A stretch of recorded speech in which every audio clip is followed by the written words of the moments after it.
আখিরাতের স্মরণ, এক ঘুমন্ত হৃদয়ের জাগরণ। এই শহর ব্যস্ততার এক অপরূপ মঞ্চ।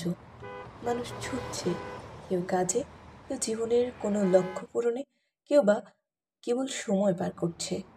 কিন্তু এই দৌড়ের মাঝে একটা কথা আমরা প্রায়ই ভুলে যাই, একদিন এই পথ চলা শেষ হবে। তখন আমরা কোথায় থাকব? কী হবে আমাদের ভবিষ্যৎ? আমরা কি সত্যিই প্রস্তুত?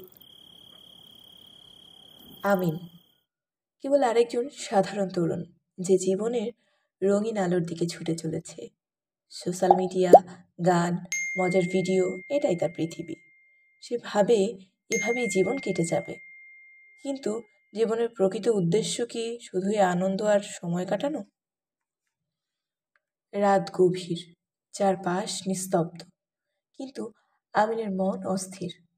কেন যেন মনে হচ্ছে কিছু একটা ঠিক নেই, যেন কোথাও একটা শূন্যতা কাজ করছে।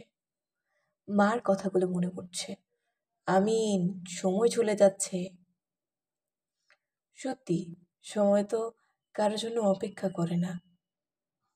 আমিনের মনে আজ কিছু একটা নড়ে চড়ে উঠেছে। এতদিন যে প্রশ্নগুলো সে এড়িয়ে গেছে, আর সেগুলো স্পষ্ট হয়ে উঠেছে।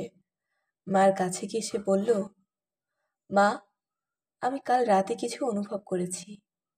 মা হাসলেন, যেন অনেকদিন ধরেই এই মুহূর্তটার অপেক্ষায় ছিলেন। আল্লাহর দিকে ফিরে আসার দরজা সব সময় খোলা থাকে, শুধু আমাদের ডাক দেওয়ার অপেক্ষা। আজ আমিন বদলে গেছে। সে বুঝতে পেরেছে জীবন শুধু দুনিয়ার জন্য না, এর একটা গন্তব্য আছে, একটা চূড়ান্ত উদ্দেশ্য আছে। সে নামাজে মনোযোগী, মানুষকে সাহায্য করছে, যে ভুলের জন্য আল্লাহর কাছে ক্ষমা চাইছে। তার অন্তরে এখন সত্যিকারের প্রশান্তি, যে প্রশান্তি কেবল আল্লাহর কাছেই পাওয়া যায়। এক ঘুমন্ত হৃদয়ের জাগরণ, এক নতুন পথের সূচনা। আমিন এখন জানে আখিরাতের স্মরণই কেবল জীবনের সত্যিকারের সফলতার চাবিকাঠি। আল্লাহর পথই একমাত্র পথ, যা আমাদের জীবনের উদ্দেশ্য পূর্ণ করে। আমরা যদি সবাই তার পথে চলি, তখন আমরা আসল শান্তি পাবো।